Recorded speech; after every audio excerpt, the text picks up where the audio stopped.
கோயம்பேட்டில் தேமுதிக அலுவலகத்தில் அவருக்கான இறுதிச் சடங்கு நடைபெற இருக்கிறது. இங்கே தான் அவர் துயில் கொள்ள இருக்கிறார். இப்போ நம்ம பார்க்கக்கூடிய அந்த சந்தனை வேளையில் அவர் உறங்கப் போகிறார்.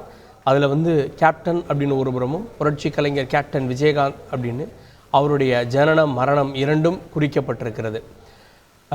அங்கே தான் அவருடைய உடலை சுமந்திருக்கக்கூடிய பெட்டியானது அடக்கம் செய்யப்பட இருக்கிறது. அவருடைய உடல் அங்கே விதைக்கப்பட இருக்கிறது. அதற்கப்புறமா அரசு மரியாதை அவருக்கு வழங்கப்பட இருக்கிறது. 24 காவலர்கள் துப்பாக்கி குண்டுகள் முழங்க 3 ரவுண்ட் 72 முறை துப்பாக்கி குண்டுகள் முழங்க அவருடைய உடலுக்கு அரசு மரியாதை வழங்க இருக்கிறது.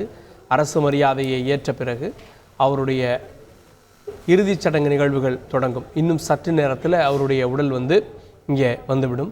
இந்த நிகழ்வில் பங்கேற்பதற்காக 200 நபர்களுக்கு மட்டுமே, அதாவது ஒட்டுமொத்த பொதுமக்கள் அங்கே உள்ள அனுமதிக்கப்படவில்லை. வெளியில் அதற்காக திரைகள்லாம் ஏற்பாடு செய்யப்பட்டிருக்கிறது.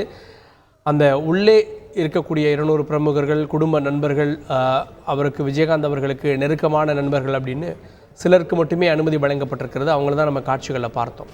வெளியே இருக்கக்கூடிய ஆயிரக்கணக்கான லட்சக்கணக்கான தொண்டர்களுக்கு அந்த இறுதிச் சடங்கினுடைய காட்சிகள் நம்முடைய தொலைக்காட்சியின் வாயிலாகவும் அங்கே வெளியில் இருக்கக்கூடிய பெரிய திரைகளின் வாயிலாகவும் ஒளிபரப்பப்படும் அப்படின்னு சொல்லப்பட்டிருக்கிறது.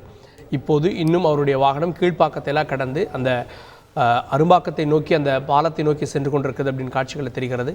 இன்னும் சற்று நேரத்தில் அந்த வாகனமானது கோயம்பேட்டை வந்தடையும்னு எதிர்பார்க்கப்படுகிறது.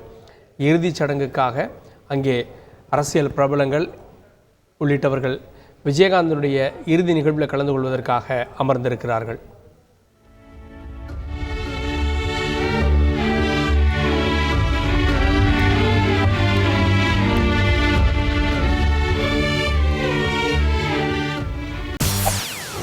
செய்திகளை உடனுக்குடன் தெரிந்து கொள்ள உடனே சப்ஸ்கிரைப் பண்ணுங்க.